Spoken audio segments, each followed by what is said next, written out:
KBLA Talk 1580. Break out the champagne. Everybody get a glass.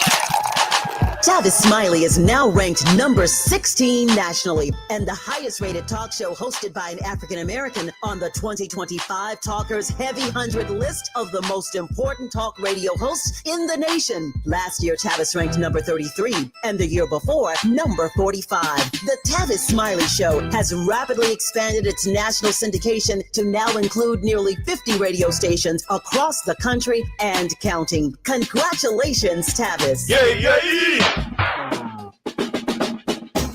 Shine, flies, no time to waste while it's passing you by. Shine, flies, be patient, 'cause good things happen in time. We gon' get it right, we gon' get it right, we gon' get it right. We gon' get it right. Protests and anthems, yes, we chanting a movement of people. It's like we dancing to the ministry of, it's the energy of, in memory of them that we love. The trinity of the people, the peace, the power, the truth. We speak the powers even louder. We can say it blacker, we can say it prouder. A woman vice president that went to Howard. Now we talk helping black businesses, and our differences is magnificent. Bringing light to the point where the business is. I was told good life is where forgiveness lives. The ascension is to leave what's left behind and feed the seeds with deeds that bless the mind, caress the mind, and question justify. With you and God in time, my best align. Shine, flies, no time to waste while it's passing you by. Shine, flies, be patient, 'cause good things happen in time. We gon' get it right, we gon' get it right. We gon' get it right. We gon' get it right. How can I be a better father, son, a better grandson, honoring Fannie Lou's and the Fred Hamptons, the Harriets, the chariots that carry us to various areas that marry us to progress. Yeah, we the harvest, the lovely days and midnight marauders, even through charges and days of darkness. No, we in the hands of the greatest artists. I see it in the waters, I see it in our daughters. They can be bridges that know no borders. For so long, them folk try to ignore us. So we got the ballot boxes to vote for us. Peace to Stacey and the people of Georgia, who galvanize so that we can move forward. Steps are ordered with the presence of mind. Everything's more beautiful in time. Shine, flies, no time to waste while it's passing. You are listening to and streaming a More Perfect Union on KBLA Talk 1580. I'm Dr. Nicolai Corte, your host and White House correspondent, not at the White House, but right here in KBLA's house here in LA. I am delighted to be with each and every one of you. I'm in touch, and so you be in touch. Be sure to follow me on all the socials at Dr. Nicolai. Just type in Dr. Niq, DRNIIQ, and there I am, fresh for you to follow. Also, be sure to download the KBLA app to listen to us live or on demand, or simply tell Alexa to play KBLA Talk 1580. And there we are for your listening pleasure. Last but not least, subscribe to a More Perfect Union podcast to catch some of the best episodes we have to offer. Now, before I go any further, let me just start by wishing everybody a happy Veterans Day. I don't know about you, but there are a number of veterans, generations of veterans in my family, particularly on my mom's side. And one very special veteran, my own brother, John Quay Corte. Happy Veterans Day to all. On this day, of course, we pause to recognize the countless veterans whose courage has really helped build the freedom that they were often denied. And so I'm thinking of all of our veterans today, but particularly our Black veterans, where there's a long history of Black veterans not getting their due, from the Buffalo Soldiers to the Tuskegee Airmen, from the Harlem Hellfighters of World War I to the heroes of Iraq and Afghanistan. Black service members, they have fought for our nation, this nation, that didn't always fight for them. And so I saw mention of this on Instagram because of them. And so I want to give them a shout out. And again, happy Veterans Day to all on this November 11th. Now, time for your national news roundup. Time for you to decide the good, bad, and ugly headlines of the day. Kicking us off just moments before we came on air, the Associated Press reporting that the Supreme Court extends its order blocking full SNAP benefits with shutdown potentially near an end. The Supreme Court today extended an order blocking full SNAP benefits amid signals that the government shutdown could soon end and food aid payments resume. The order keeps in place, at least for a few more days, a really chaotic situation where people who depend on SNAP, otherwise known as the Supplemental Nutritional Assistance Program, to feed their families, in some states have received their full monthly allocation, while others have received nothing. The order, which is 3 sentences long and comes with no explanation on the court's thinking, it will expire just before midnight on Thursday. The Senate, of course, has approved a bill to end the shutdown, and the House of Representatives could vote on it as early as Wednesday. Reopening the government would restart the program that helps 42 million Americans buy groceries, but it's not clear how quickly full payments will resume. In other news, speaking of the shutdown, USA Today reporting that lawmakers face one last big hurdle to end the shutdown. Can you guess what it is? I'll give you a hint. I had a heck of a situation coming back to LA. I'm talking about flying. But for them, it's flying to DC. Congress has itself a good old-fashioned chicken egg problem in getting out of the government shutdown. Speaker Johnson needs enough members of the House of Representatives to make it back to Washington by Wednesday night to vote to reopen the government. Now, here's the rub. The shutdown is causing travel issues so widespread that those very lawmakers may not all get back to DC in time to do their jobs. Yikes. For nearly 2 months, many House members have been residing in their districts while the Speaker kept them away from Washington and their day jobs voting on bills. Kept them away from doing that. The pressure tactic was meant to force Democratic senators into reopening the government without major concessions from Republicans. But by Sunday, of course, when lawmakers in the Senate finally reached this bipartisan deal to end the crisis, nearly half of all domestic flights were either canceled or delayed. I know. And so let's hope that the lawmakers, at least enough lawmakers, make it to Washington by Wednesday night to cast this vote so the government can reopen. And people who depend on SNAP are going to get those SNAP benefits. Government workers like the TSA agents I spoke with on my travel from DC to LA, they're going to finally get paid after almost 6 weeks of not getting paid. That's 2 pay periods of not getting paid. Now, I know people are still, mad as HE double hockey sticks that these 8 Democratic senators blinked.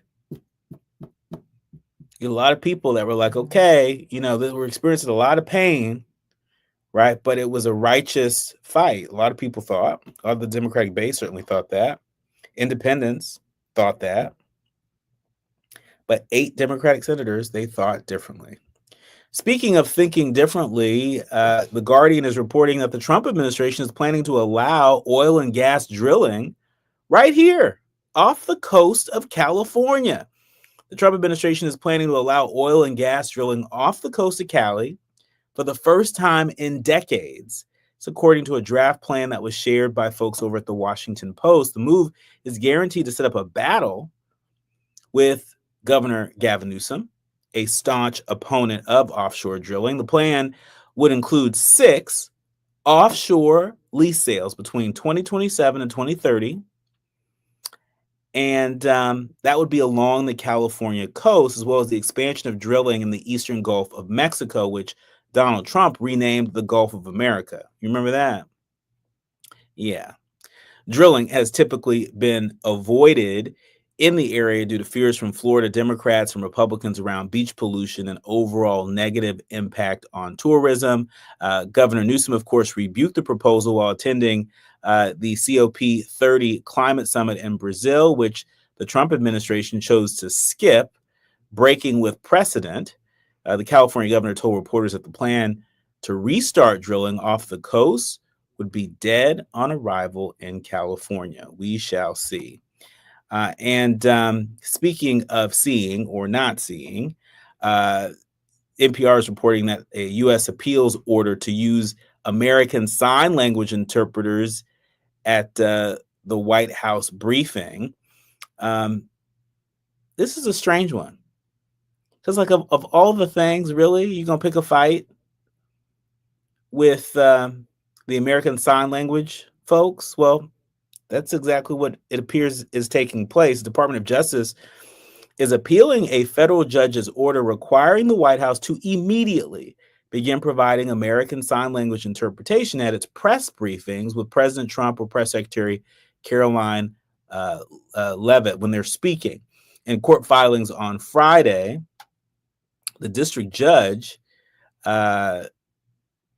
told the Justice Department they were requesting clarification on which types of events have ASL interpretation available. The DOJ said it believes the service should be limited to regularly scheduled briefings and not other events where the president takes questions from the press.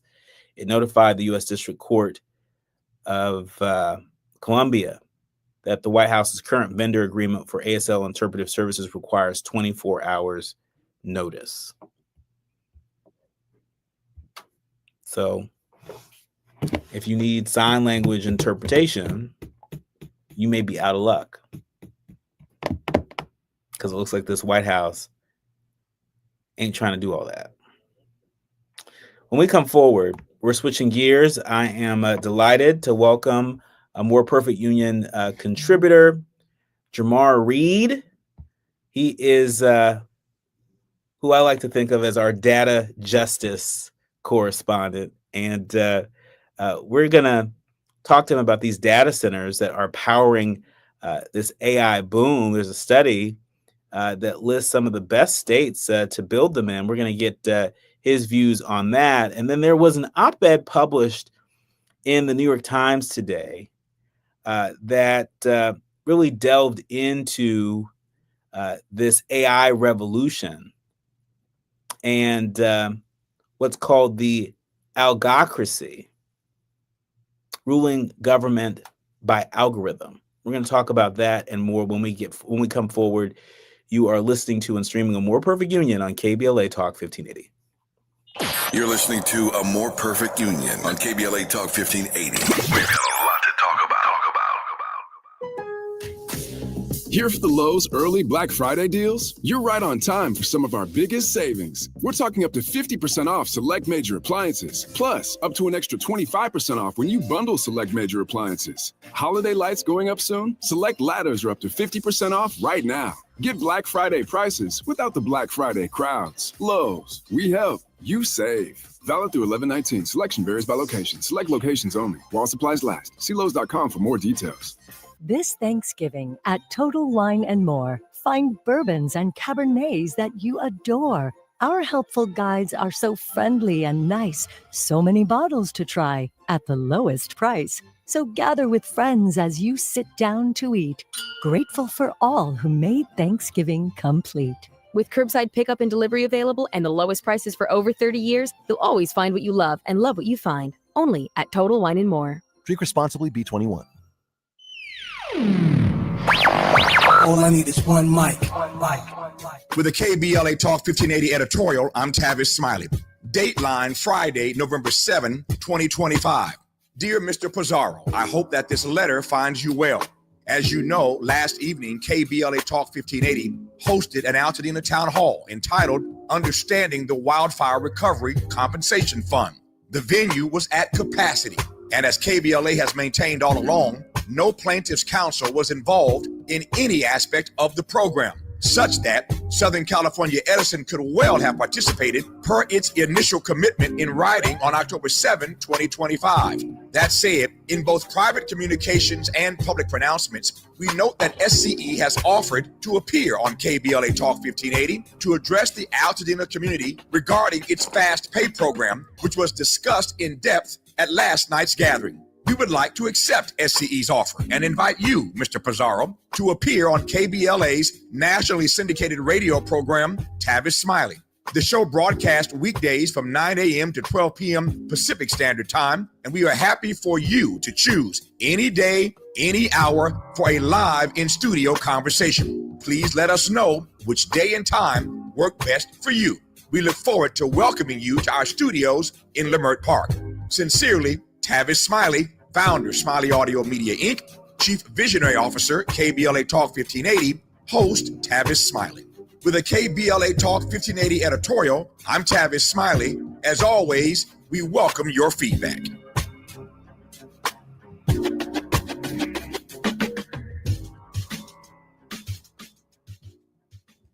Hit me! National news, the consequence, informed opinion, and analysis beyond the headlines. You're listening to A More Perfect Union on KBLA Talk 1580. You are listening to and streaming A More Perfect Union on KBLA Talk 1580. I'm Dr. Nicolai Corte, and delighted to welcome back to the show one of our frequent contributors. I affectionately think of him as our data justice correspondent, Jamar Reed. He is a Morehouse man and a Kappa man, and he is the founder of District Analyst LLC. He's a seasoned data scientist with decades of experience guiding organizations to harness data for strategic advantage. He is the right person at the right time for this conversation. Welcome back to the show, Jamar. Thank you, Dr. Corte. I have to correct you on one thing. I am a Kappa man through and through, but I am not a Morehouse man. I don't want the audience coming for me. Oh, that's right. I'm sorry. I'm so used to you appearing with Dr. Jonathan Collins, who is a Morehouse man. I must have been Dr. Jonathan. Yes, indeed. Yes. So no worries. And so first things first, I want to talk to you about these data centers. And you've been on before, and we broached the subject. I don't think folks are talking enough about these data centers, the impact that they will have, both the economic impact, the environmental impact that they're going to have in communities across the country. Fast Company recently published an article about how these data centers have huge water and carbon impacts, and how building them in certain states could help reduce that. Talk to us about, tell us something that we don't know about these data centers, which on the surface seem like a good thing. Seems like they're going to create jobs. It seems like, organizations that are being built to literally power the future. But there's a dark side to them, no? Yeah. So one of the things that as I was preparing for this conversation, and something that surprised me that I didn't know, that these data centers are already at this point reported to be consuming about 4% of the nation's electricity, which I don't know about you, but that was a surprise to me. And then as I was starting to look further into it, we look at where these data centers are being set up. The folks that are typically, these data centers are being set up in and around our communities, and the folks in those communities are starting to see spikes in their utility bills, which also was not a surprise to me, because I'd read it other places, and we're starting to see reports of that. But again, it's affecting folks that are already struggling, folks that are already looking at their electricity bills and their water bills, and looking for relief in those areas as utilities start to rise. Just understanding, yes, it's reported that these data centers will contribute more jobs, they will contribute more economic opportunities. But what do we have to give up in exchange for that? And understand, and in my opinion, transparency is important. In the line of business that I'm in, when I present a proposal to a client, they expect transparency. What am I paying for? What am I receiving? And it's my responsibility to provide that. So I think there is some good there, but I think that we're not speaking a lot about what we're giving up, and that's the question I have, Dr. Q. Yeah, I mean, and just as you lay that thing out, I'm thinking about communities like Jackson, Mississippi, for example, where there may be a sort of a data center that's going up sort of nearby. And I'm thinking, okay, these are cities that have a long and very well documented series of challenges related to access to clean water for everyday use. And so, there are a number of residents in communities across the country that are raising concerns about the enormous amount of water and electricity that these data centers are going to need. These are two major ways in which these projects impact the environment. Is there a world where the high interest and investment in these data centers might actually help to expedite fixes to water infrastructure and electricity grids that have not been modernized fast enough? Yeah, I love where you're going with that, Dr. Q. And I was thinking about it. I live in Washington, D.C., and many of our historic communities, we are starting to see other folks move in. And as we see folks move in, we see access to some of the amenities and that we've been asking for a very long time start to become available. So I think that's the place where we use our ability to have conversation and to challenge those that we put into office to make sure that if we're going to be experiencing higher electricity bills and water bills, what do we get in exchange for that? What happens with our infrastructure? If we're going to be footing the bill for other folks outside of our community to have access to the data that's going to be stored and transitioned back and forth out of these data centers,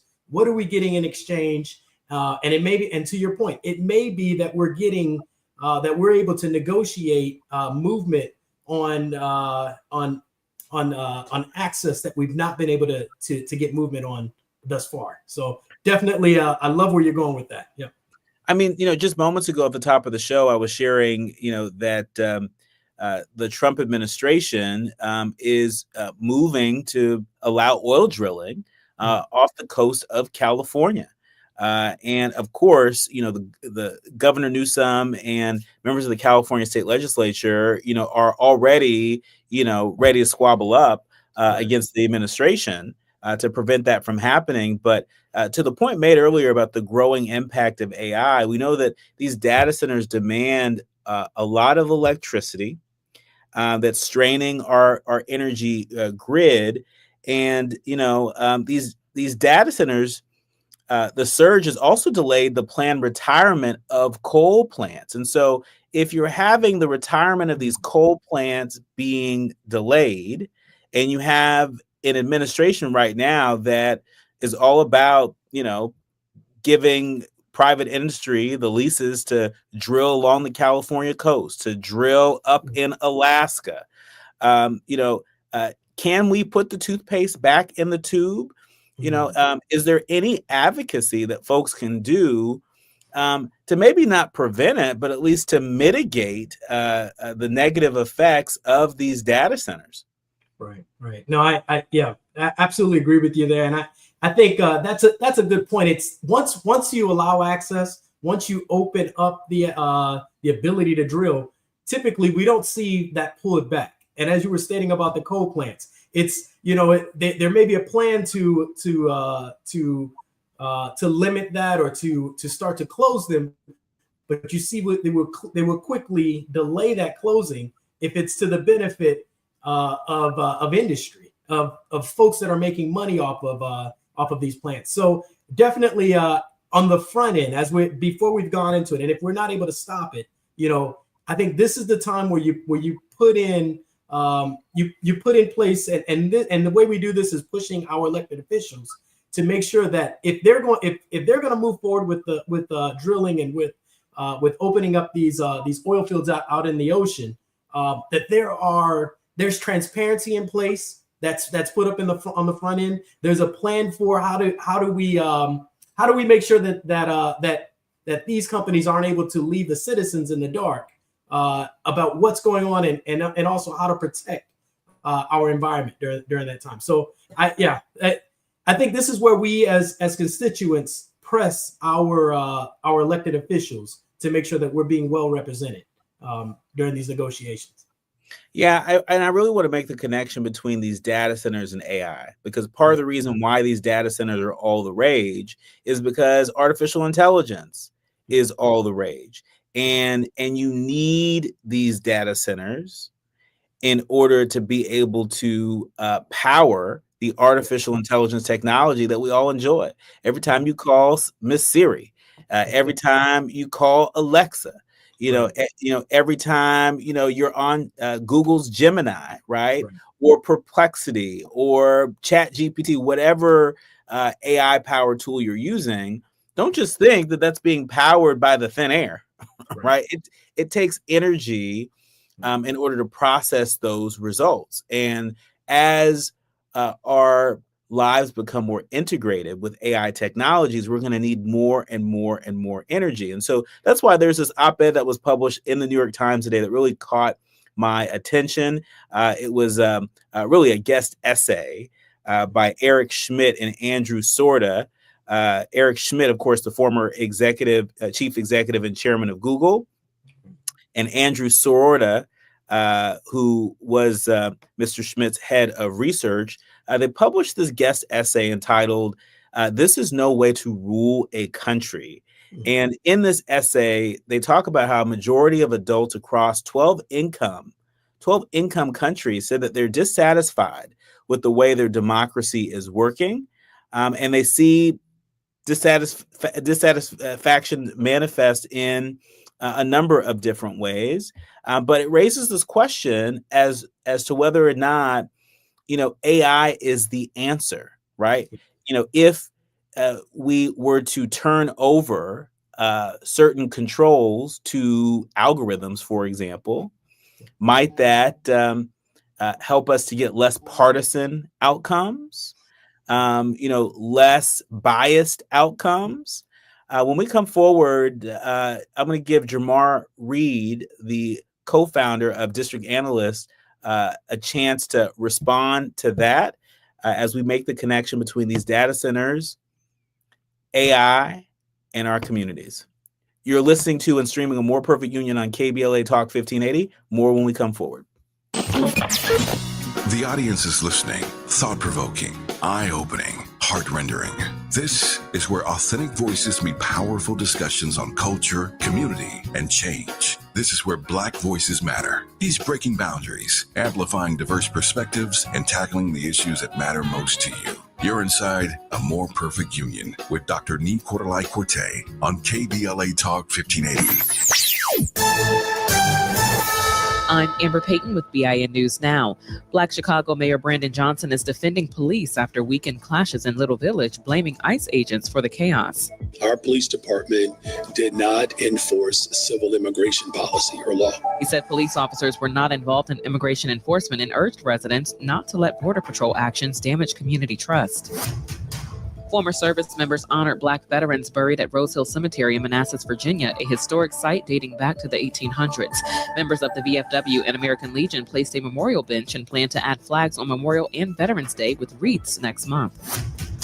And Sean Diddy Combs has entered a drug rehab program at New Jersey's Fort Dix prison, which could cut a year off of his sentence. He's serving over 4 years for a prostitution-related conviction. His team says he struggled with addiction but got sober before sentencing. Get BIN News Now on demand 24/7 on the iHeartRadio app.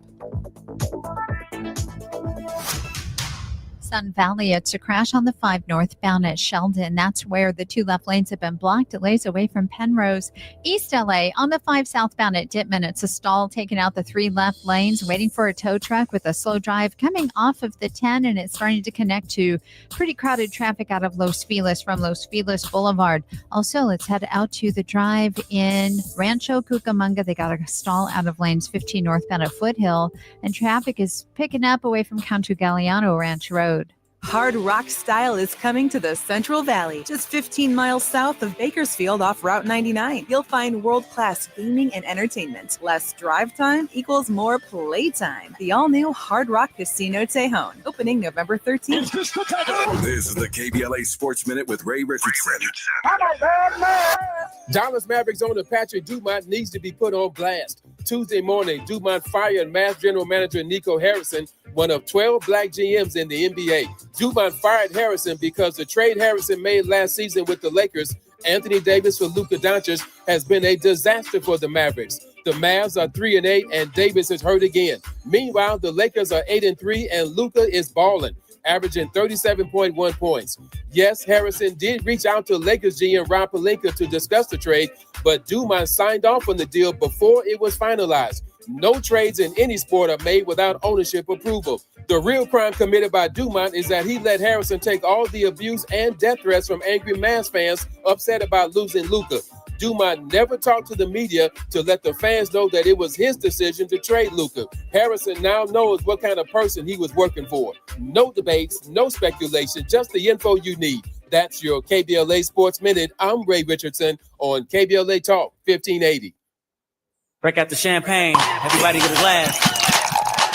Tavis Smiley is now ranked number 16 nationally and the highest rated talk show hosted by an African American on the 2025 Talkers Heavy 100 list of the most important talk radio hosts in the nation. Last year, Tavis ranked number 33 and the year before, number 45. The Tavis Smiley Show has rapidly expanded its national syndication to now include nearly 50 radio stations across the country and counting. Congratulations, Tavis. Yeah.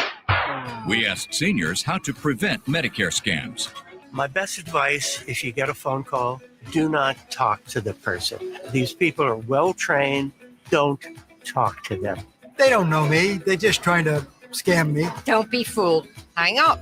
Just hang up. Never give out your Medicare number. They're going to get your number to put in a false claim. If I get a call from someone, I don't pick up the phone. And should I pick up the phone and they ask for information, then I hang up. How do you detect Medicare fraud? Just like I check my credit card statements, I check my Medicare statements monthly. Scammers can get a hold of your number, order medical devices through your account, and you're not even going to know about it if you don't look at your statement. Check your statement every month. If you get your statement and you see something that you know you did not have done, you report it. Call your senior Medicare Patrol. To report Medicare fraud, call the Senior Medicare Patrol at 855-613-7080. KBLA Talk 1580. We've got a lot to talk about. KBLA Talk 1580, connecting you with services and solutions. LA County's new Justice Care and Opportunities Department, or JCOD, is here to support justice-involved individuals and their families. The JCOD Support Center is now taking calls at 1-833-LACJCOD. That's 1-833-522-5263. Available 7 days a week from 6 a.m. to 11 p.m., the Support Center is your one-stop shop for re-entry issues and court support. They offer court reminders, connections to local services, transportation assistance for housing, court appearances, and childcare. The JCOD hotline provides personalized help to connect you with services that you need. And don't forget to check out justiceconnect.org for more information. Remember, it's free and available every day at 1-833-522-5263. This is a community call to action from KBLA Talk 1580. Now back to building a more perfect union on KBLA Talk 1580. You are listening to and streaming A More Perfect Union on KBLA Talk 1580. We are live in afternoon drive time. And before we return to the conversation with Jamar Reed, the co-founder and managing partner of District Analyst and our favorite data justice correspondent, we just want to remind each and every one of our leader learners and listeners that if you see Pedro Pizarro, who is the president and CEO of Southern California Edison, you might want to remind him that we want to hear from him. You know, Southern California Edison, of course, made a commitment to the people of Altadena. They made a commitment to KBLA for an interview to take some questions on the compensation fund, take some questions on some of the work that they're doing to make the people of Altadena whole in one way, shape, or form. And so, Pedro Pizarro, this is, I think, day number 4, where we're sitting right here by the phone, waiting to hear from you. And so, Pedro Pizarro, paging Pedro Pizarro, like the alliteration there. There you have it. All right. Now, in other news, we want to talk about artificial intelligence. We've been talking quite a bit about these data centers that are popping up across the country at breakneck speed. And we talked about the dark side of them, but these data centers don't exist in a vacuum. They exist to power the AI technology that so many of us may take for granted. But let's zoom out for a little bit and make it not just about us, but let's think about this as a country. Let's think about this as a global community. That's at least what Eric Schmidt, the former chief executive and chairman of Google, along with his head of research, Andrew Sororta, attempted to do in a guest essay published today in the New York Times entitled, "This is No Way to Rule a Country." The piece opens up by talking about, of all places, Albania, a country, really the first country to take a real step towards what's called the algocracy, which is a government by algorithm. Let me explain. In September, its prime minister announced that all decisions concerning which private suppliers would provide goods and services to Albania's government, over $1 billion annually, by the way, would be made by an AI avatar named Diela. Albania has long suffered from corruption, particularly in this realm. And so the thinking around this is that the unbiased, competent, algorithmic Diela is thought to be the solution. Jamar, what say you?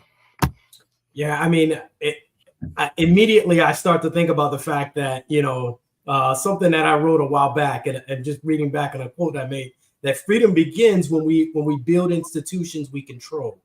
And this is what we see here is in tonight's example is that we're handing over control to an AI algorithm. And the problem with the AI with AI and algorithms is that code has to be written. Typically, at least code has to be started. Like you start to write the code, and in some cases, the technology takes over and starts to write code on top of that.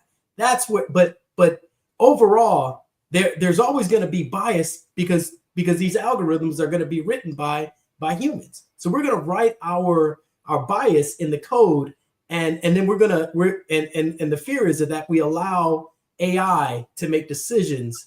I should say this: I'm not 100% opposed to AI being a tool that's used in conversations around how we govern. But when we turn decision making over to AI and technology, that's where I give pause. And that's really one of the central points that they make in this essay is rather than replace democracy with artificial intelligence, they're making the argument that we must instead use artificial intelligence to reinvigorate democracy, to make it more responsive, more deliberative, more worthy of the public trust. But I'm a little leery of this argument, particularly coming from the former chairman of Google, right? Because the reality is that we cannot trust this technology to govern itself. Right. And and I know that we have seen both the Trump administration and the Biden administration attempt to create some guardrails around the use of artificial intelligence, the ethical use of artificial intelligence. There is no legislation that exists at the moment. There is no law that exists that says to private industry, these are the acceptable, responsible, ethical ways in which you're allowed to use AI technologies in the United States. And so without that, is this just sort of, a pinky promise, right, to do right by this nation, by this democracy, with the use of AI, promising that we're not going to do anything bad with it. Right. I think the perfect example is the current administration has already shown that they're willing to test the guardrails that are currently in place with our current democracy, and to test the laws in a way that, if the guardrails didn't exist, imagine where we would be today. So in the same sense, with regard to AI, I think that it's important that not only that we create guardrails, but that it's important who's in the room when those guardrails are created. As citizens of the United States, are we, should make sure that it's not just business that's in the room when those decisions are made, or those in government making those decisions, but there should be folks that we as citizens are sending up and making sure that we're looking out for the best interests of all citizens in the United States. And I should even extend that, as other governments are starting to use AI with regard to enforcement. And something I read earlier was that over 60 governments are starting to pull AI in for decisions around enforcement, law enforcement.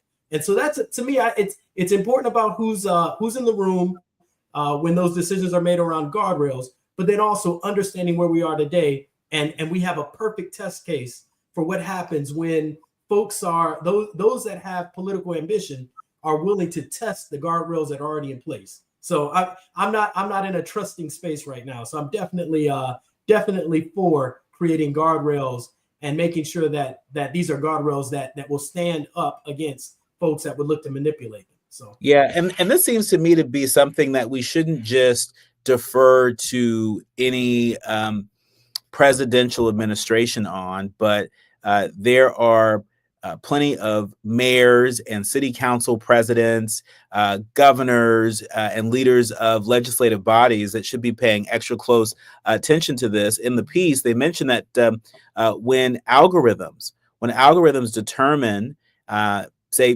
budget allocation or public benefits with no explanation and no appeal, the result is the same alienation and disillusionment we're already seeing from distant and unresponsive institutions, except now that there's no one to hold accountable. And so with human dignity relegated to an afterthought, polarization deepens and trust erodes further. And so I think that helps to make the point that it really isn't one or the other. It isn't, human centered solutions versus, AI centered solutions. That, we've got to embrace both, but we've got to be transparent when we do it.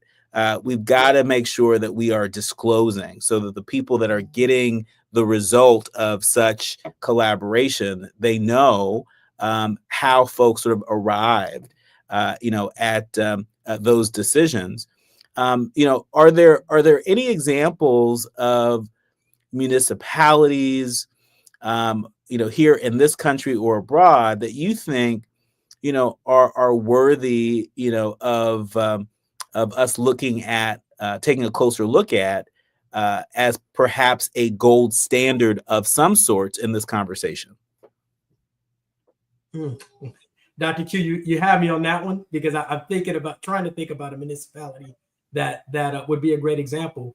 One thing I would throw out there across all is the right for the people, those that are being serviced by and supported by these local governments, the right to audit, and the right to have that audit take place outside of the organization.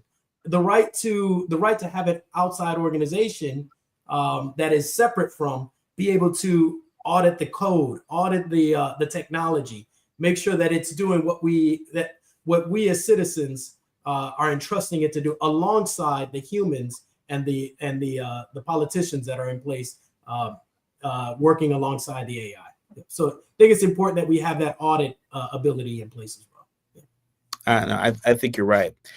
When we come forward, we're going to switch gears a little bit.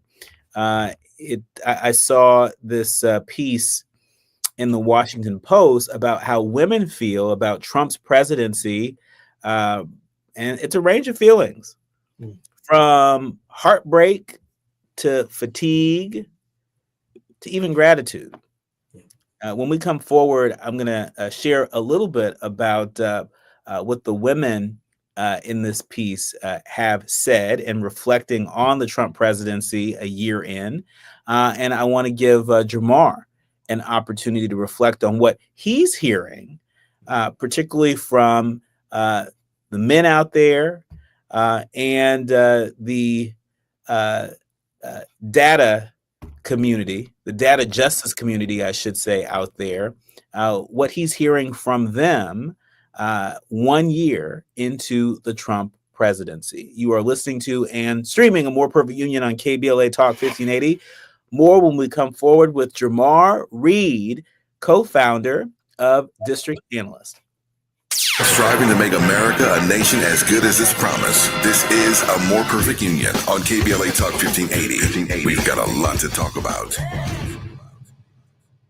September is World Alzheimer's Month, a time to shine a light on a public health crisis that deeply impacts Black families. 1 in 5 Black adults ages 70 and older is living with Alzheimer's disease, or AD, and the risk is twice as high compared to white adults. But AD isn't just forgetting a name or losing track of time. Signs of early AD could be repeating questions, missing appointments, or struggling with bills and daily tasks. These things aren't a normal part of aging. Here's the good news. Treatments are available that may help if AD is diagnosed early. If you notice changes in memory or daily routines, whether in yourself or a loved one, don't wait. Early diagnosis and intervention are key to managing AD effectively. To learn more about AD and a potential treatment option, visit treatalsearly.com. That's treatalzearly.com to learn more about the signs and symptoms and a potential treatment option. This message is brought to you by AZI.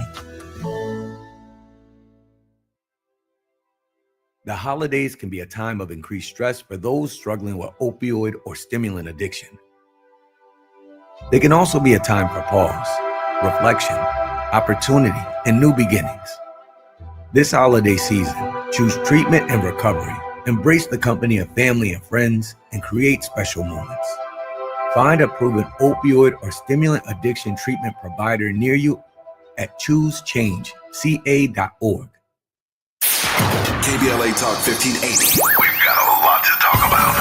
KBLA Talk 1580, connecting you with services and solutions. The Autopsy Initiative provides a second autopsy free of charge for victims' families who have lost their loved ones due to a police-related death. The services offered through the initiative include the completion of a second autopsy, disclosure of preliminary findings, and a final autopsy report.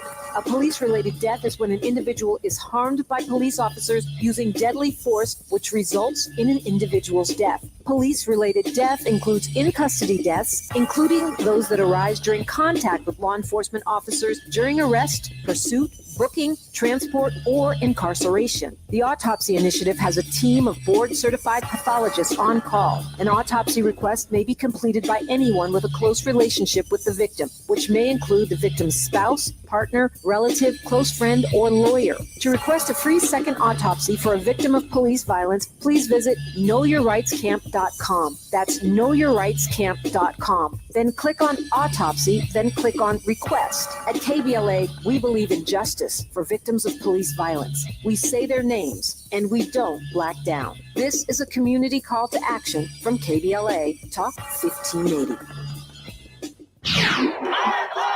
We face tragedy, but we don't fall into despair. We continue our work to build a more perfect union. You are listening to and streaming A More Perfect Union on KBLA Talk 1580. I'm Dr. Nicolai. He's Jamar Reed. He is one of our frequent contributors. I think of him as our data justice correspondent. And speaking of data, the Washington Post recently reached out to more than 5,000 women, heard back from nearly 500, and published a piece today with selected responses, edited for length and clarity, of course, around the question of how women feel about the Trump presidency. We are 1 year into Donald Trump's second term, and the responses range from heartbreak to fatigue to gratitude. I want to share just a few of them that really sort of stood out to me. Some of them made me wonder, well, what universe are some of these folks existing in?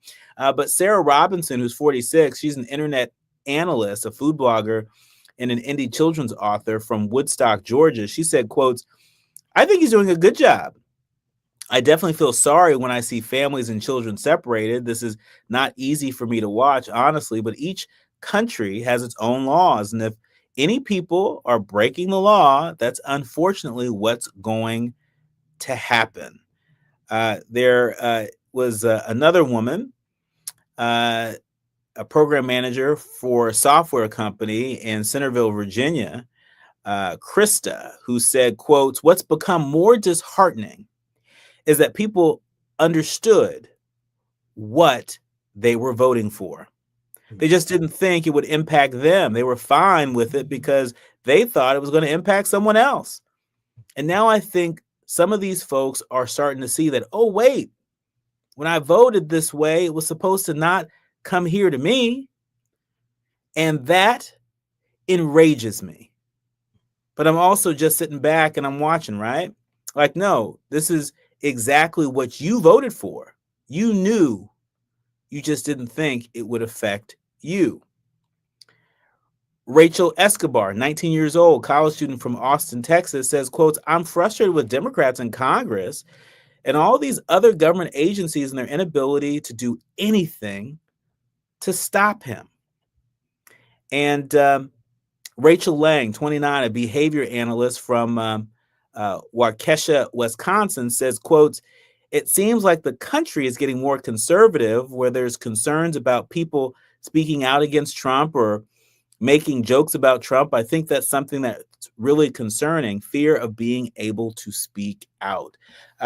These are certainly what we've heard from the Washington Post, their experiment reaching out to, again, 5,000 women and hearing from nearly 500 about how they feel about the Trump presidency. But Jamar, I want to give you an opportunity to share, how you're reflecting on the Trump presidency 1 year in, and what are you hearing from, the community of men and sort of data justice oriented individuals and leaders out there. How are the folks in your orbit reflecting on Trump 1 year in? Yeah, I'm listening, and I got lost in listening to you as you spoke about the experiences of women throughout the United States. And one thing I love about the article is that it's pulling information from all sides. And one thing, and I think back to my grandfather, 94 years old, back in Michigan, and I always used to wonder as he flipped between channels, and I asked him, I said, why do you have the channel on this station? He said, "I need to know what everyone is saying from all sides, and I need to have an understanding of even those that disagree with my point of view. I have to have an understanding of that." And I just remember that. But I think as a Black man, and not able to speak for women, but talking about the fact about what's going, as you said, in my orbit, I think about the fact that this administration and this time, in my conversation, it has taught me where we as a community may have relied on folks that don't have our best interest in mind.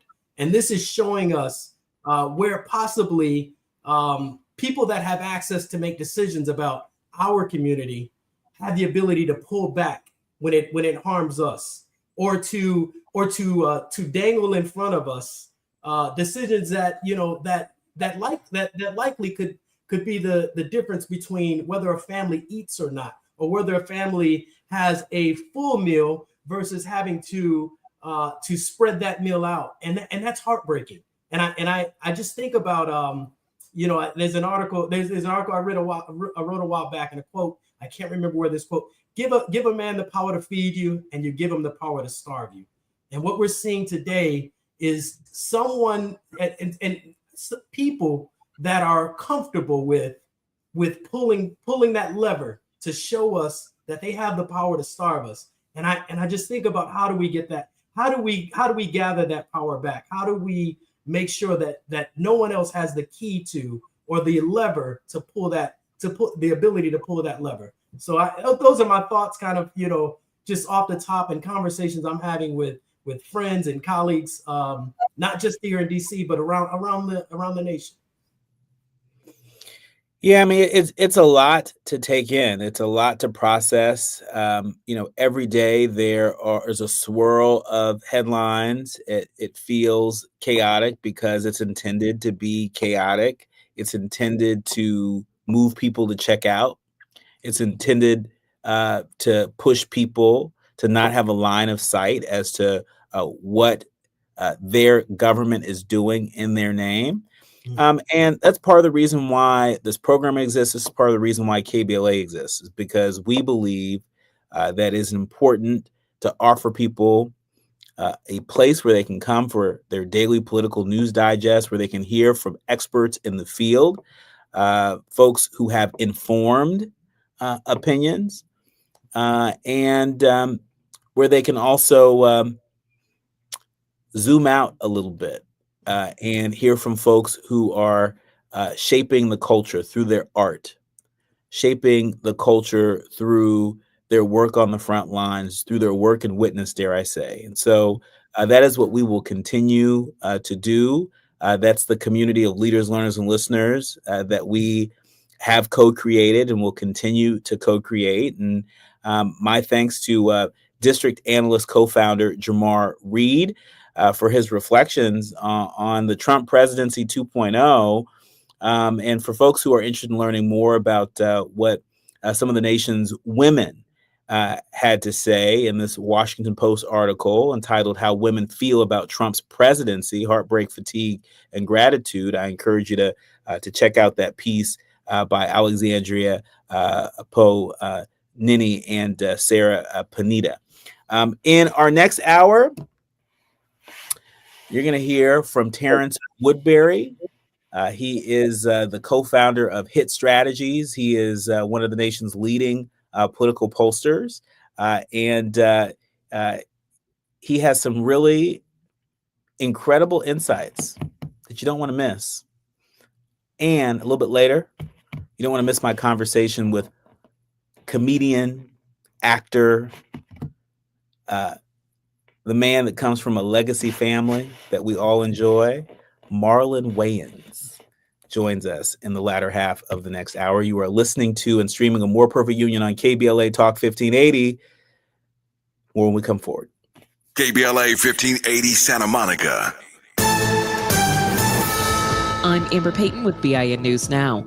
Maryland Senator Angela Alsobrooks, who is Black, joined Senator Chris Van Hollen in voting against the federal funding bill to end the shutdown. Alsobrooks says it fails to help struggling Marylanders afford health care. The measure still passed 60-40 and now heads to the House.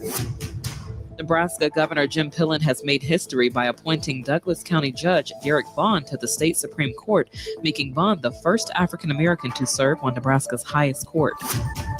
And Wendy Williams may soon regain control of her life after new neurological tests in New York reportedly found no signs of frontotemporal dementia, the condition that led to her guardianship.